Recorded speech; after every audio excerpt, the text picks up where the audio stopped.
The big point is that liberal capitalism has an inherent contradiction in it, in the sense that it simultaneously tells society a contradictory message, which is to be a good boy and a bad boy at the same time. All right. So you're told under a liberal capitalist sort of ideology that you should still carry on with basic market processes. You're supposed to compete against other people. You're supposed to outcompete them. You're supposed to innovate. You're supposed to be competitive. But you also simultaneously have to be a good person. You're supposed to care about the people that you're putting out of business. You're supposed to care about the unemployed. You're supposed to care about the environment.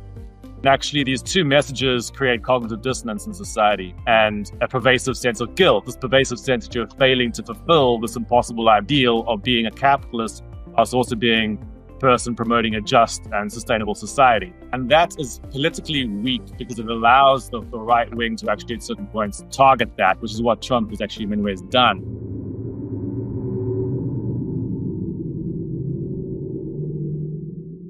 Yes, I enjoyed that article of yours on liberalism. I thought that could be a good jumping off point. And then I went and read the Grace Blakely article that I don't remember too well. And I guess like part of my, in trying to sort of figure out what's happening, not that it really matters at this point, but it feels like the sort of liberal perspective has completely cratered.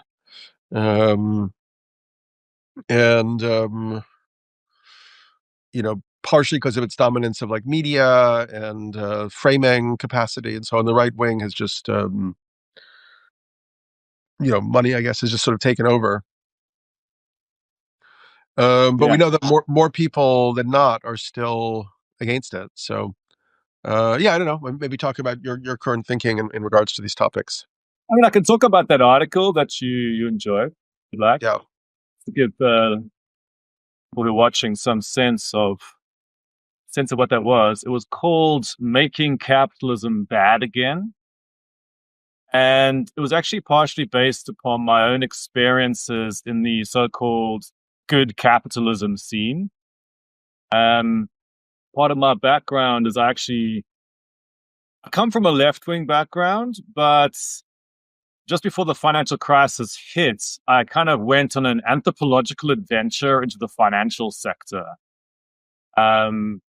Which is, I basically went in because I was kind of tired within left-wing scenes of maybe the lack of connection with actual practical experience of capitalism. I kind of like wanted to be able to like feel that system. Say, what is it like to actually be in the financial sector? What's the lived bodily experience of being on a trading floor? That kind of thing. So I had this anthropological background and I kind of designed an adventure where I went into the financial sector and spent 2 years there.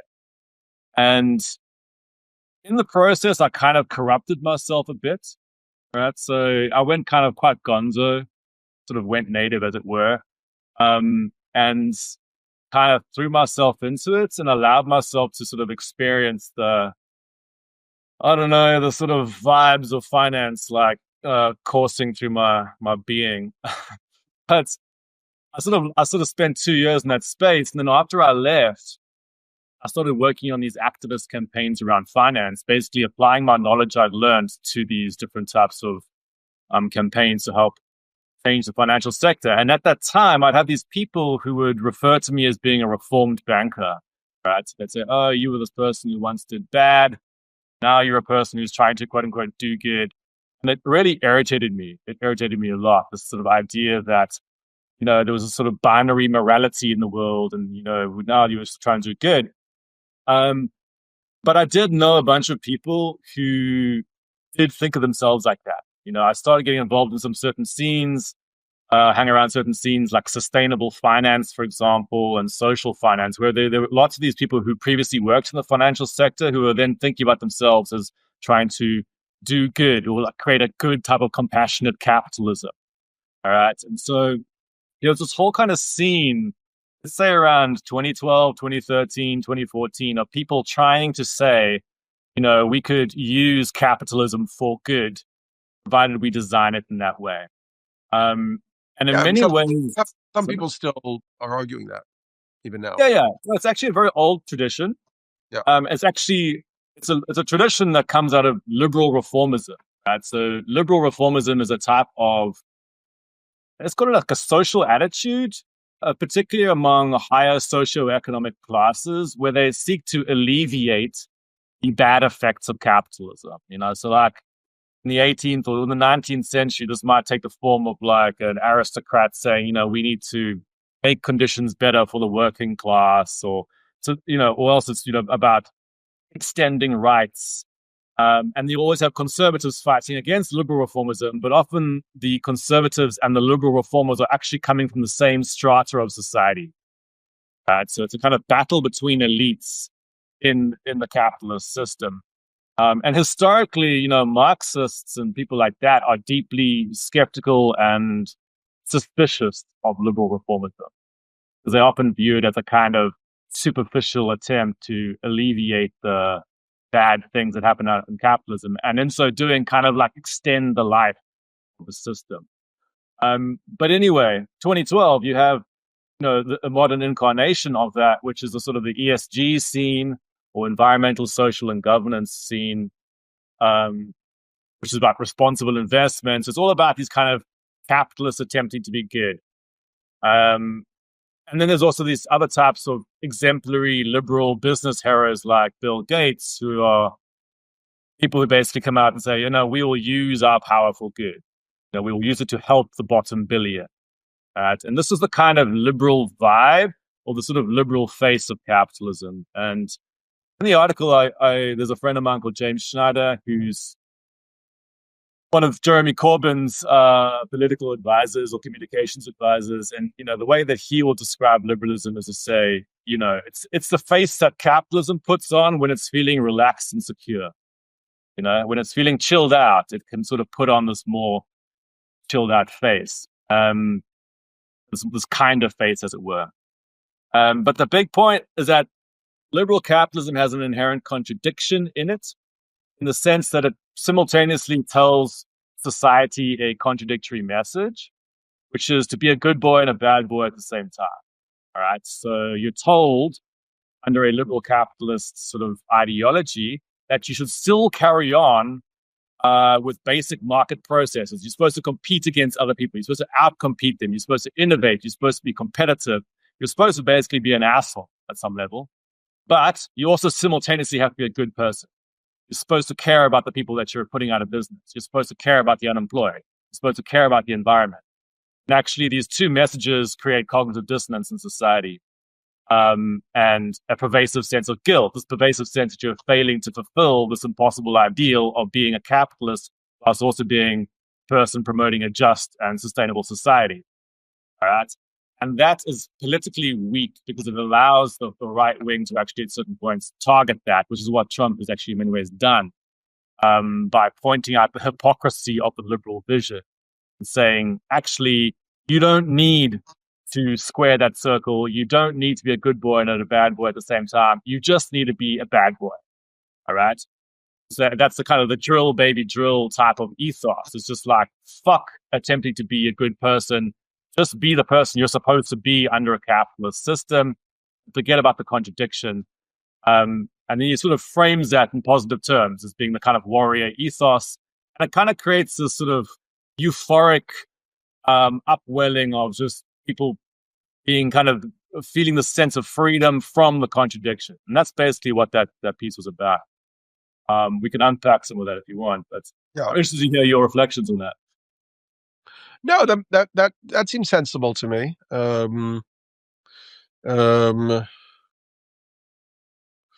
that all makes sense. I know you talked about Marc Andreessen's Tech Optimist Manifesto in there a little bit. Yeah, exactly. As a kind of example.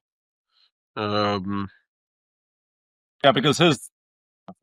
No, go ahead. Yeah, because Marc Andreessen's 2023 Tech Optimist Manifesto is an example of one type of response, basically saying that attempts to create this sort of nice capitalism or compassionate capitalism or stakeholder capitalism, whatever you want to call it, is holding back the kind of vigor of the market.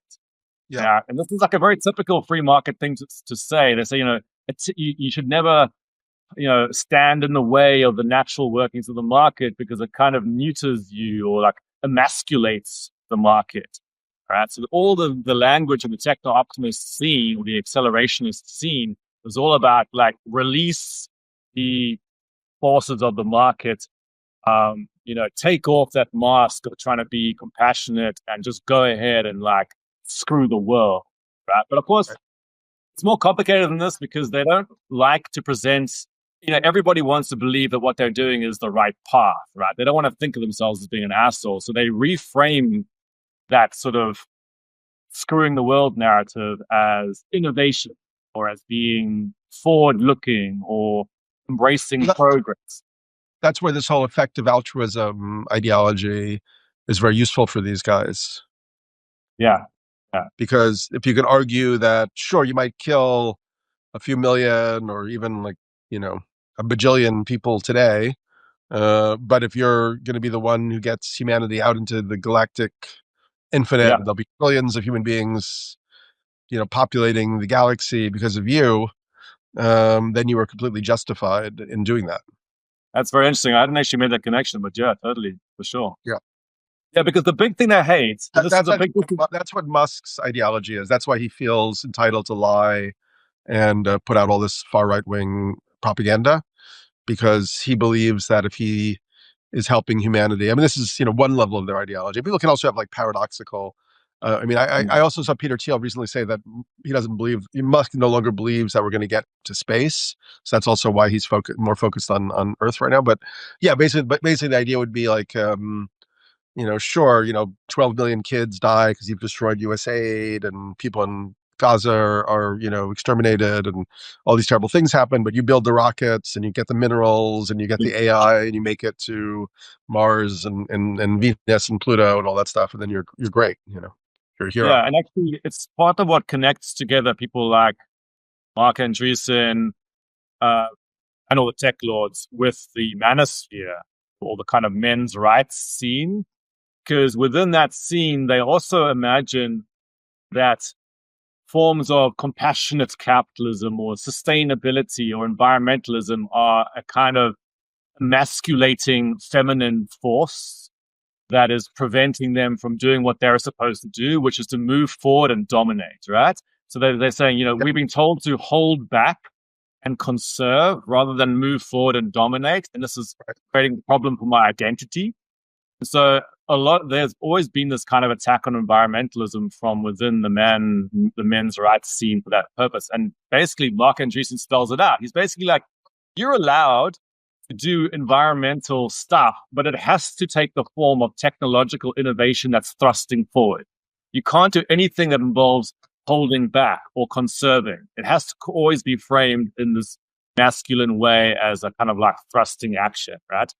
And you're kind of seeing us now in people like Pete Hegseth, who's obsessed with like the warrior ethos, right? This whole idea that somehow you got to reclaim this sort of right to be this like dominating figure. And this is actually touching me personally in various ways because, I've over the years and my work and stuff, I get these different like young guys coming to me and you can see them being affected by this stuff. Even recently on Substack, there was a guy who contacted me asking me to be on his men's rights podcast, right?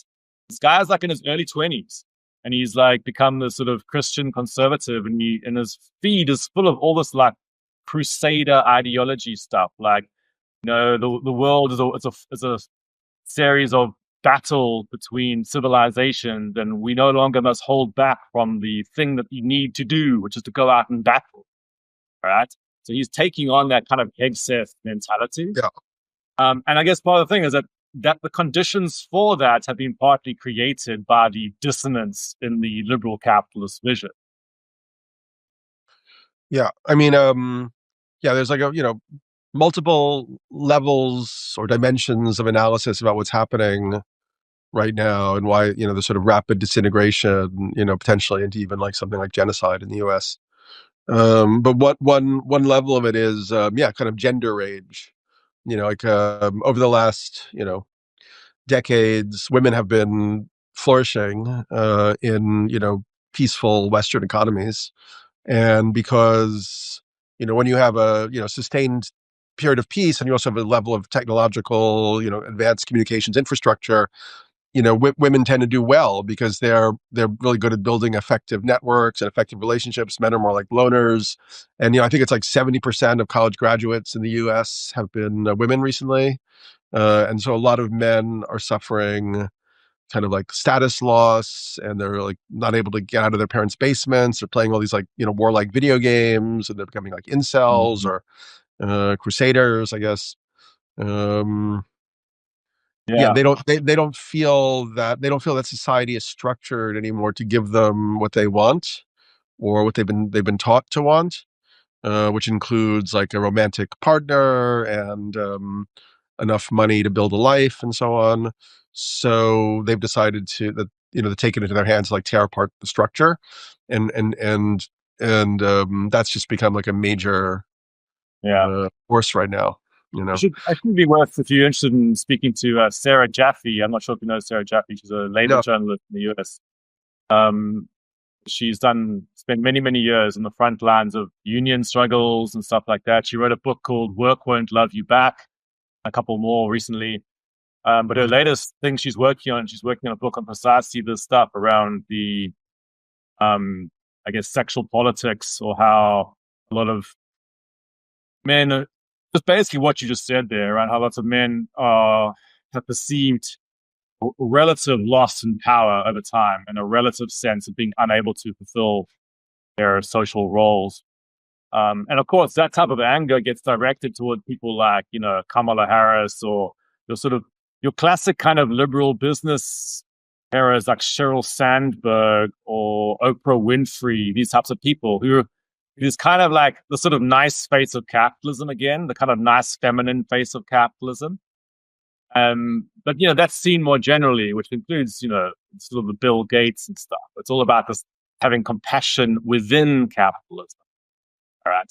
And so, there's this kind of a gendered aspect to the fight against the contradiction in liberal capitalism, because in many ways, that's sort of if you go back to the 1900s and you look at alleviation narratives, right, which is like, how do we alleviate the conditions in capitalism?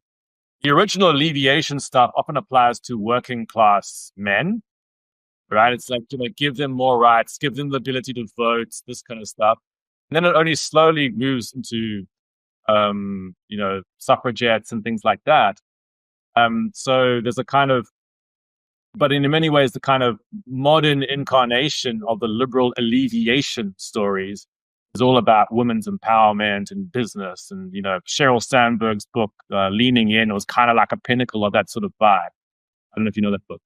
of course, I never read it, but I know about it. I know about it. Yeah, but it's very much just like, hey, I'm a big businesswoman. You too, you can also be. And basically, being like, capitalism can be nice for everyone. No real structural analysis, no real analysis of actual power in that system. So, yeah. Yeah, I mean, a lot of people have noted that even in the US, where we only have these two parties, that they're kind of inherently gendered in themselves. Like the right wing is like the abusive paternal father, and the left wing is kind of like the cloying, nurturing mother figure that is somehow insincere in some way. And in fact, like I was just reading a review of Kamala Harris's memoir, and it just sounds very cringy. The way she talks about her, her going on these, she's so self-conscious about her appearances on these things, and her, the lighting and the makeup, and she's sort of very much trapped in ego, and not really engaging, maybe with the need of the moment, which was just for a real authenticity, which people just didn't feel from her at all. And even people who voted for her with a sort of stale feeling of like, this person is so insincere and inauthentic. Yeah.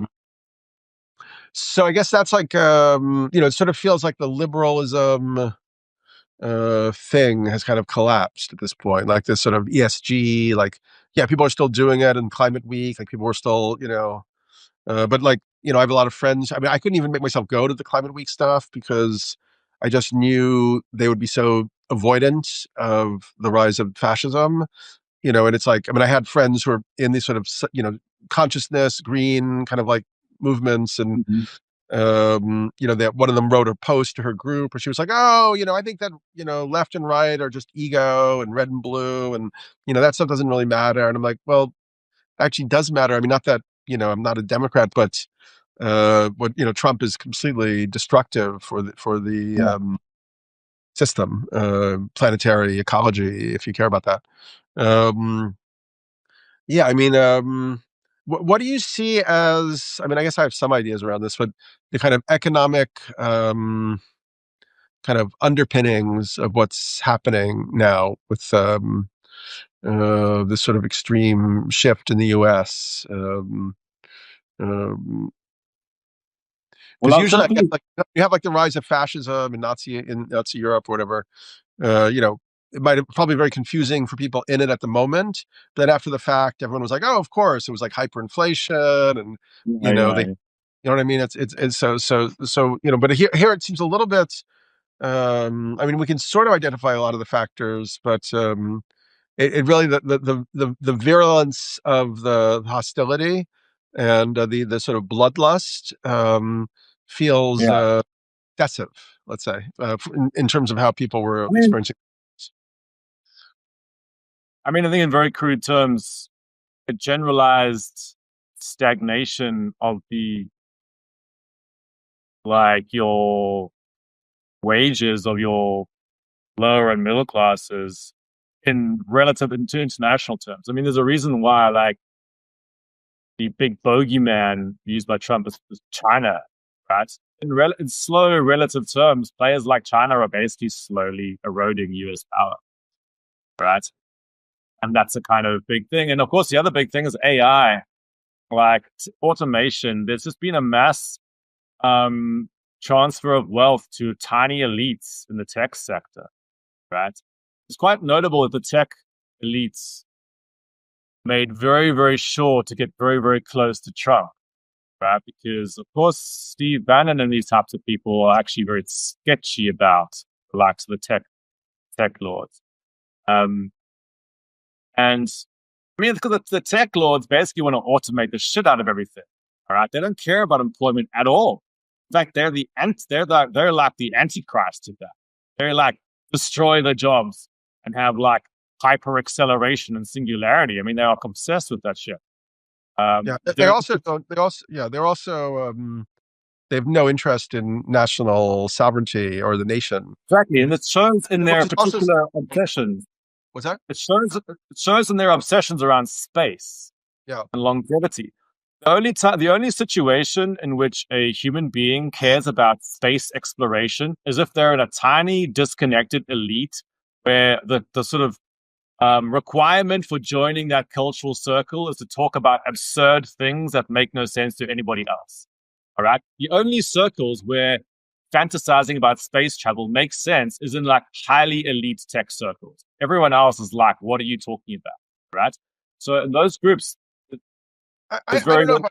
I don't know if I 100% agree. I do feel there's like an innate, kind of yearning within human beings for there to be like something greater up ahead, and of course, of course. either that has to be an external thing or an internal thing, and the ultimate I'm external not, thing, I'm not, Star Trek or I'm, something, I'm not denying the science fiction wonderment that human society more generally can experience. But when that becomes a priority in your social group, you can tell that they're very disconnected, right? So yeah, sure, everyone has some sense of wonder about the wide universe, but like the vast majority of people are not prioritizing it as their immediate thing they really feel like they should do, right? Whereas that is actually priority. Longevity research, all that stuff is a hallmark of billionaires in Silicon Valley, right? And they basically means they don't give a shit about national stuff. They're a global floating elite. They can go anywhere they want, right? They can even leave the planet.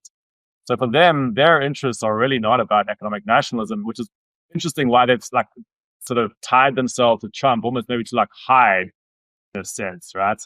Because that's a deep structural thing that's occurring. Did you read the book, The Sovereign Individual? Jacob Rees-Mogg's dad. Yeah. I haven't actually read it, but I know about it. Peter Thiel wrote the foreword for the reissuing of it, And both he and Marc Andreessen say that it's, one of their main influences. Yeah. And the book basically says that because, and it was written in 97, so it's well back, ultimately because of, the new digital technologies, the nation state is done, centralized currencies are done, and the future is going to be sovereign individuals who are able to control kind of like mini fiefdoms of what he talks about as commercialized sovereignty. So kind of like the freedom cities that Thiel and these people are trying to create in different places around the world, which they want to do in the US. What's that? Network state stuff. Network state. Balaji is also completely an authoritarian. Charter cities. What's that? Charter cities. Yeah, exactly. But basically, it's I mean, I think that they had these sort of like chat groups, their private chats with Curtis Yarvin and Srivanasan and all these people, and they were in them for like 10 years, and it was sort of like they developed this kind of secret thing, and then it became a fanatic sort of ideology around. I mean, because basically, if you look at, and this is kind of what I was trying to get at before when I was asking about how you were analyzing the economic thing. There's like, seems like Trump and his people are actually, very much intentionally trying to destroy not only U.S. hegemony but the U.S. economy. So for instance, the tariffs are basically ruining the middle class, because if you have like a small factory or a business where you import goods or whatever, you can't plan for the future. You can't do anything. I know a few people whose businesses have already failed because of that. So, then we're seeing now with farmers in the Midwest, well, first of all, they don't have any workers anymore because all the illegal immigrants are running away or hiding out. And second of all, USAID bought a lot of their grain and was like a stopgap that then distributed it to, strife-torn regions. And then third of all, they sold 12 billion a year of soybeans to China. And China, because of the tariffs, isn't taking any U.S. soybeans. And now America, the government has created a $20 billion bailout for Argentina. And as a result of that bailout, which was done because Trump and his friends are connected to the dictator there, and also some of Trump's cronies are big investors in this new economy, which has already totally failed.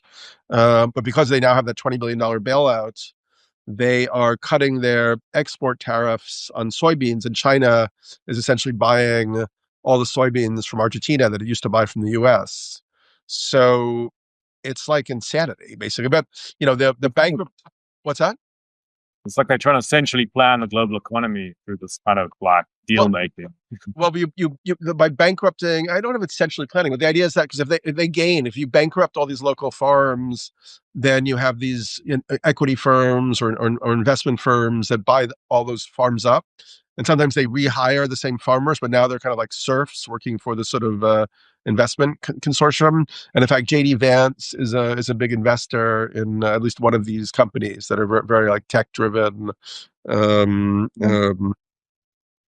So I think you maybe are onto something. I wouldn't have a strong opinion. I haven't analyzed all the network structure flows of the global economy right now, because there's an official story about what they say, which is basically they want to like reindustrialize the US, right, by reversing the trade imbalances and stuff like that.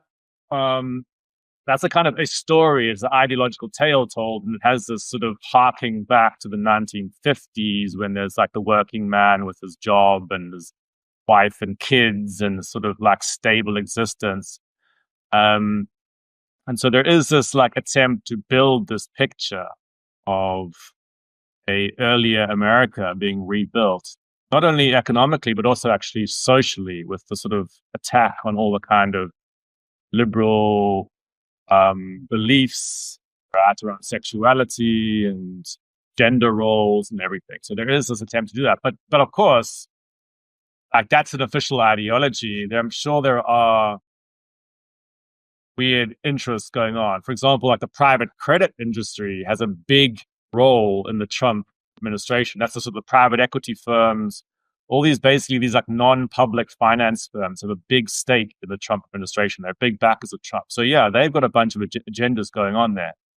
I don't fully understand them though, necessarily what those agendas are, but certainly something I'd like to grapple with more. But yeah, I think there's one other thing I wanted to mention quickly though, was the stories around ESG, right? Because we can go back to global structural analysis if you want, but I wanted to say this before we moved on, which is the ESG community has never had any power whatsoever, right? It's always been a facade in modern capitalism, right? So maybe just explain ESG in case somebody doesn't understand what it is. ESG refers to environmental, social, and governance indicators. So like back in, let's say 2012, 2013, if you were hanging around the financial sector, every financial firm would have some small, very, very small department which would try to think about, how would you use finance, or how would you do non-dickish finance, basically, sustainable, responsible finance. So they'd have these types of catchwords. But relative to the banking sector's overall profitability, this was a tiny, tiny community. But they used to showcase it on their corporate social responsibility pages. They liked to talk about it. They liked to say, "Oh, well, we're trying to be good," even if none of their revenues actually came from that, right? So they kind of pasted this sort of ESG mask over themselves, but a bit like they pasted the rainbow flag over themselves, or pasted like diversity talk over themselves, right? They kind of put this mask on. So ESG, the actual real ESG community, is a very small community. They've managed to make small incremental gains over time, but still to this day, it's a very, very marginalized community within the actual financial sector. But symbolically, it's very, very important for people like Trump, because the ESG community represents the contradictions of liberal capitalism in a very extreme sense, right? It's like, oh, we can do capitalism for good. It kind of like encapsulates that sort of, imagined hypocrisy of the liberal elite in many ways. It's like, oh, you're being told to be good and bad at the same time, and then they shit on you when you can't do it, right? And so ESG got singled out by Trump and by all these kind of people, and kind of got demonized. And actually, quite a similar way to how the trans community gets demonized. The actual trans community is a very, very, very small minority, right? But they get outsized levels of hate, right? As if it was some gigantic movement, right? Similarly with ESG, it's a tiny community, but it got super targeted by the Trump campaign, right? And it became this kind of like moral panic among the right wing about this imagined ESG takeover of capitalism, what they call woke capitalism, right? But like woke capitalism has always just been a facade that put over real capitalism. So to this day, all the banks are funding oil and like dictators like they've always done, right? Like nothing has really changed in the banking sector. And this is very, very quickly being seen as Trump launched its attack on so-called woke capitalism. It's been very, very easy for all the corporations to pivot back to normal capitalism because it was always shallow. Right? So they're like, okay, we just take the mask off now. Now we're back to what we were doing originally, right? So it's quite interesting to see the symbolic use of the ESG community for political purposes. And in a way, then also empowering the oil industry, people like that. You can now basically say, we're back to capitalism as normal. Screw all the renewable energy people. Screw all the kind of like attempts to do, we're back to old school capitalism. Totally. I mean, here we're in New York in October, and it's maybe like 80 degrees out or something like that. I mean, the sort of willful push against the reality of what's happening ecologically is impressive. To maintain that. Yeah, I'm very, very short-sighted because players like China won't ignore it. Right. I mean, you talked about how they're pretending that they're going to restore the manufacturing base here, but in practice, they're not doing that at all. And in fact, Biden had helped create like a whole new renewable energy industry in the U.S., mainly doing the manufacturing in red states to benefit, ironically, the economy of like poor red states. And Trump immediately dismantled that. So that was like an effort on our part to kind of like at least, keep pace to a certain extent with China. And that's gone now, which also makes us more dependent on, the U.S. is still, I think, the largest producer of oil, but we also import tons of oil from Saudi Arabia and so on, who, are big backers of Trump and are putting billions of dollars as crypto. Let's talk about crypto a little bit and how that's playing a role in what's happening. What's that? I love talking about crypto. Yeah. I mean, it's sort of like, he has, a lot of Trump's technological advisors are huge crypto people like David Sachs. And obviously, Musk, obviously, I don't know about Thiel, but there's kind of there's a lot of scuttlebutt that, because, Trump's whole, kind of like history has been around bankruptcies. Right, he bankrupted himself 6 times, and in a sense, it seems like they're trying to drive, the U.S. towards some kind of default. Although, of course, you can't really default because you can always print more money. But if nobody wants the money, or then that turns into hyperinflation, I guess, and then you really do have kind of a collapse. But I guess the idea is that they want to kind of like create some kind of like great rock and roll swindle with crypto, and sort of transfer the debt to cryptographic assets or something. Do you have any thoughts about that, or what do you see the role that crypto is now playing? I mean, Sure. in a sort of system here. There's 2 big stories. One story is about the ideological use of Bitcoin. The other story is about the use of stablecoins to extend US dollar hegemony. Right, those are 2 separate stories, but they're both seen as important by the Trump government. Firstly, at some point, I think Trump realized that he had an ideological alliance with the crypto industry, or could do like a collab with them, as it were, to kind of like share followers. Say, hey, because the crypto industry, particularly the Bitcoin industry, has for a long time cultivated a very particular kind of ethos, which is all about winners and losers, and this kind of like quite sort of scruffy sort of day trader culture, which is all about, it's you against the market, and you've got to be strong, and you've got to be faster than other people. And they lean very, very heavily on a bunch of libertarian mythology, right? But the short story is it appeals to a certain type of young male psyche, especially in a world where people have become isolated through, digital media, and also separated through, for example, the dissolving of unions, things like that.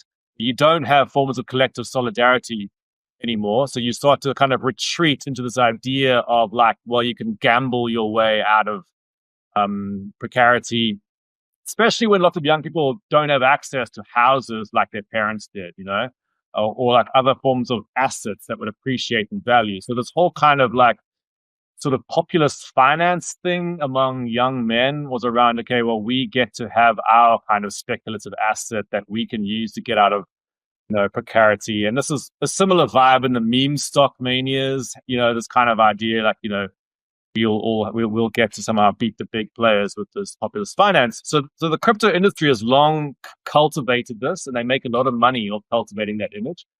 But also they had a natural ideological alignment with Trump, because Trump tries to create that same sense of, you've been screwed over by the traditional system, and, you're the underdog, and, come with me and you'll be a winner in the battlefield of capitalism. Right. So Bitcoin serves that role, right? It's this kind of the sort of preferred speculative asset of the MAGA movement.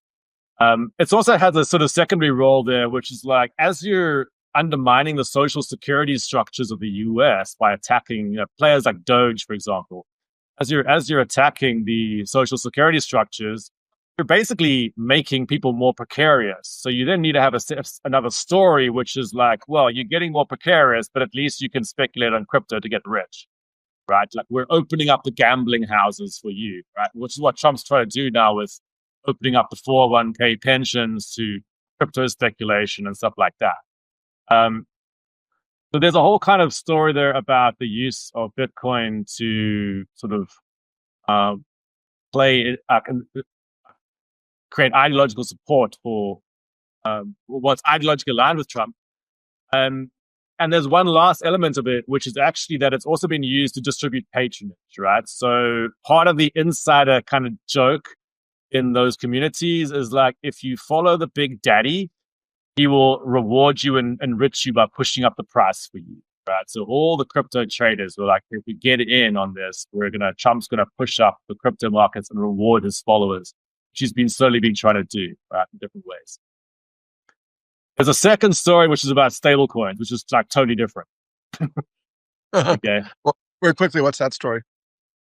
Stablecoins is about how do you get people around the world to use US dollars as US dollar hegemony starts to decline. Right. So that's like, for example, as the US tries to go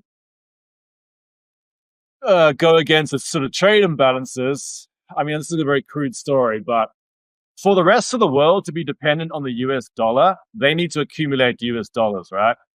And that often means running a trade surplus with the US, right? So that's how you kind of end up as a reserve currency. At least it's one of the ways you end up as a reserve currency. But if you try to get that, change the balance of that situation, you can undermine the role of the US dollar as a reserve currency for the rest of the world, right?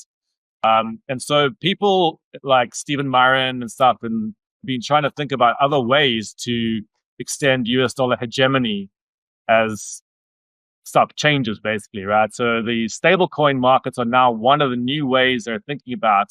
So I'll give you a concrete example. So, for example, my family in Zimbabwe, Zimbabwe's currency imploded in the 90s, right? And they dollarized the economy. But they had to basically bring cash, US dollar cash, into the economy to use it, which is actually quite hard to get across to Zimbabwe and so on. So it was this a fairly limited system. But if you can suddenly now use a US dollar voucher in digital form within the borders of Zimbabwe, it's much, much easier, right? You can have these cross-border forms of a US dollar trade. So lots of countries in Latin America, lots of countries in Africa now have people starting to use US dollars in stablecoin form. This is a big problem for the national monetary authorities because it's basically undermining their monetary sovereignty. But the US wants that. The US actually wants citizens and countries to start to become dependent upon the US dollar via stablecoins for everyday transactions. So it's part of an economic contingency plan to secure the power of the US dollar in the future. I mean, it's kind of a complex topic, but it's definitely one of the big things going on. Yeah. Is that like Tether and so on as a stablecoin, or circle these things? This is a very important thing. Also, one of the reasons why the US is attacking people like attacking countries like Brazil, ostensibly it's about, the sort of the way they've treated Bolsonaro and stuff. But if you look between the lines and you dig down, actually one of the big things is the fact that, for example, Brazil has dealt Visa and MasterCard a blow by building their own national system, digital payment system called Pix, right? Which bypasses the card networks and actually creates a system which is cheaper than the card networks within Brazil, all right? And Brazil's now trying to push this into India as well to help Modi build a similar thing. And Visa and MasterCard are shitting themselves about this because basically it would mean that these two massive American corporations no longer get to control the payment system in these countries, which means the US government doesn't get the data from that. All right. So when Trump's attacking the BRICS nations, saying, you don't believe in the US dollar, it's these sort of veiled threats about, just stop them building these types of parallel systems that don't rely upon Visa and MasterCard. So there's a big thing going on in the background about maintaining US dollar hegemony in a world where it's slowly starting to decline. Sorry, that's a lot of technical stuff. But yeah, it's complicated.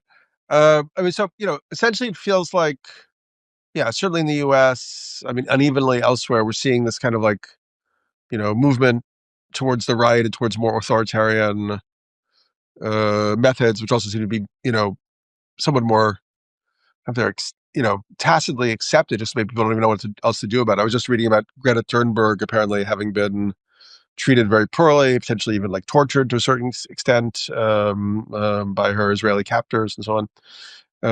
And we're seeing this really ominous ramping up in the U.S. and how ICE is treating protesters and American citizens. I mean, Stephen Miller, who is kind of, basically, he seems to be as Trump's mind is disintegrating, Stephen Miller seems to be the one who's calling the shots. And he's like the worst kid that you couldn't stand in high school.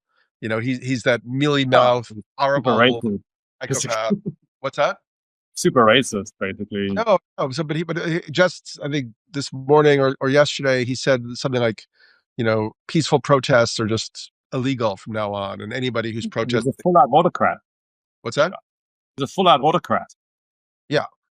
So, that is very destabilizing, and we don't know exactly where that's going to lead to, but it does, there is a possibility that it suggests that, as fearsome as this whole thing is, it also has an insecurity or fragility in it, because they seem to be moving like too rapidly to consolidate. And, like Trump in the US, and I know I'm focusing on the US because I have been very focused on the US right now. I have no idea what's happening in Germany right now. I have tiny ideas about some things that are happening other places, but Trump just last week, issued a directive which said that basically, domestic terrorism, as a category is hugely expanded. So that includes anybody who might have anti-American, anti-capitalist, stuff going on. And basically that not only people who are, conspiring to commit violent crimes, even somebody who, from their analysis might in the future commit violent crimes. It's kind of like they're like a Minority Report, like pre-crime kind of a thing. So they're really trying to legalize dissent and protest in all of its forms, even on like a thought level. And they're probably hiring Larry Ellison to help with that. Well, Larry Ellison is in deep. I mean, Larry Ellison is, they have this thing called Stargate, which is Sam Altman and Larry Ellison. That's like $100 billion. And Ellison has said explicitly that he wants to create a kind of total surveillance system in the U.S. that keeps, quote unquote, keeps everybody on their best behavior. And Ellison has also just bought a CBS, which includes, Paramount, which includes CBS. And he's also on the verge of having a majority stake in U.S. TikTok. So, not only, so you'll have like a new media empire that's actually big or bigger than Murdoch's, which will be Larry unbelievable crony capitalism, that stuff. Just handing that stuff out to the supporters. That deal. Sure, but I mean, yes, it's terrible. But then, my concern is that this just is, I don't, unless there's some kind of breaking apart of the whole thing soon, people just get locked into this, psychologically and intellectually, because the media just becomes this surround sound environment, which is the sort of scary thing is whether there's this kind of like freezing where people are kind of like a rabbit in the headlights. There's too much stuff happening and they don't kind of know what to sort of strategically do. And then it just sort of happens around them and they kind of forget what it was like before. Right. So you kind of have this sudden shift in your sort of perception of reality, or like what you should expect from society, and it all kind of collapses. But the other thing I was saying earlier about the sort of the liberal face of capitalism is, my friend James Schneider was saying this something like, the liberal face of capitalism is when capitalism is feeling secure and relaxed. But the illiberal, the sort of fascist face of it starts to emerge when it's feeling insecure and anxious. And when I say it, I'm talking about like the sort of the structural kind of mesh of all the players. Okay, because capitalist system is a vast like network structure with all these players, right? So it's like there is a generalized anxiety within the system, right, due to probably a bunch of structural features, right? As that anxiety increases, your ability to run kind of fascist programs increases. Basically, people are more prepared to tolerate them. People are more prepared to go along with it. Say, okay, well, maybe we just need this right now to survive. right? And that's the sort of the big thing. And then the main difference nowadays, of course, is that unlike old fascist regimes, which still had relatively limited technological powers, new fascist regimes have got insanely powerful technological means at their disposal, right? Including Larry Ellison's like AI shit to go and like, do your pre-crime and stuff, which old fascist regimes didn't have. So there is a greater threat of lock-in, even though people can sort of see it happening, right? Getting locked into these structures. But at the same time, the sort of hopeful strand of it is that as the kind of, liberal center gets hollowed out, there are these sort of a lot more energy going into the actual left-wing movements, right? The kind of original left-wing movements are getting, at least in some areas, they're starting to actually get invigorated, seeing opportunity, right? So I don't want to overplay that, but that is a story that's really emerging. I mean, the other day, like a few days ago in the Financial Times wrote a big feature piece about the rise of the far left in the US. I mean, that's not something that the FT would normally have done, 10 yeyears ago. They're now featuring it. They're like, this is happening. I missed that piece. Check it out. Yeah. If you can. I'll try to look for it. Yeah. Yeah. I mean, that would only make sense. I mean, I think we maybe even talked about this before that, I mean, it's pathetic that people call the Democratic Party the left, because they're very like a neoliberal centrist kind of party. And basically in the 60s, there was an emergent organic left in the US, but the sort of military industrial intelligence complex refused to allow that to develop. And that's why they, targeted, Black Panthers with assassinations and assassinated a lot of the leaders, civil rights leaders and so on. So they kind of shot, kind of peaceful protesters at Kent State. So they really tried to corral all of that, everybody back into the mainstream, which ultimately they kind of did. Yeah. Any ideas of what's going to happen in the next few years, or what are you thinking about from particularly in your areas of like monetary policy and altered states of finance and so on? It does feel very altered states right now. Yeah, I don't know. I feel like I'm only right now kind of getting over the sort of blitzkrieg of the first few months of the sort of Trump thing, right? Because there's just so much stuff happening all at once. I think it takes a while to do sense making around it, start to get a sort of sense of what's actually going on. So yeah, actually that piece, Making Capitalism Bad Again, was probably my first sort of serious attempt to start to actually engage with that. But I guess a follow-up of that is to say, and I guess the sort of high-level summary of that piece was like, liberal capitalism asks you to be good and bad at the same time. Trump just asks you to be bad, but reframes it as like a warrior ethos. Yeah. And then the sort of open question from there is like, what does the actual left do? All right.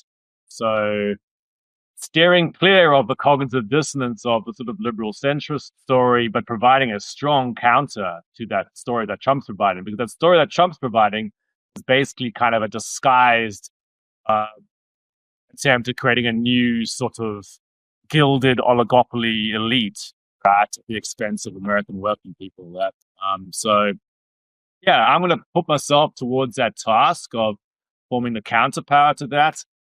In terms of the monetary system, I think there's a lot of work to be done to dismantle the ideology or the ideological functioning of what Bitcoin's used to do, which is to promote austerity mindsets in society, and to replace that with a much more progressive or sort of anthropologically driven vision of how you could create peer-to-peer money that doesn't have this fixation upon being a commodity that the Bitcoiners have. So I'm working on these sort of alternative credit type systems, peer-to-peer credit, which is a cool thing.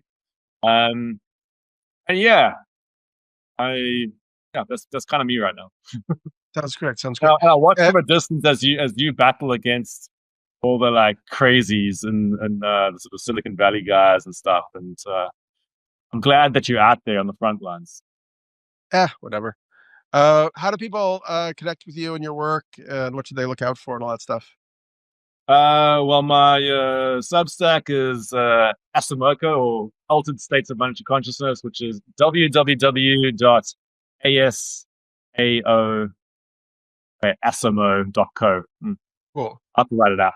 And you've AS and you're doing a YouTube. .co. You're also doing a YouTube series on kind of like financial instruments. I was on a new YouTube channel. Yeah, exactly. So you can find me on Brett Scott on YouTube. It's a kind of a fairly new thing for me doing the YouTube, but I'm quite enjoying it. So check that out if you're interested. I'll have a new one coming out in a few days about the dangers of cashless society. Awesome. This will also pop up on YouTube. And in fact, if you happen to be watching it on YouTube and you made it this far, which would be somewhat miraculous, please like and subscribe to this channel and all that stuff. Yeah. Okay, Brett, it's an hour. We're good. It's great to hang out and chat with you. Hope to see you in Berlin soon. And yeah, I'd be very, as you develop the idea of where the left can take things at this point, I'd love to have more discussions with you. Maybe even some three-way chats. I did one three-way chat with Grace Blakely and Nafiz Ahmed, and it was really good actually. So I'd love to do some more stuff like that. Yeah, cool. No, Grace was great. Yeah. All right. Have a good one. We'll talk soon. All right. Cheers.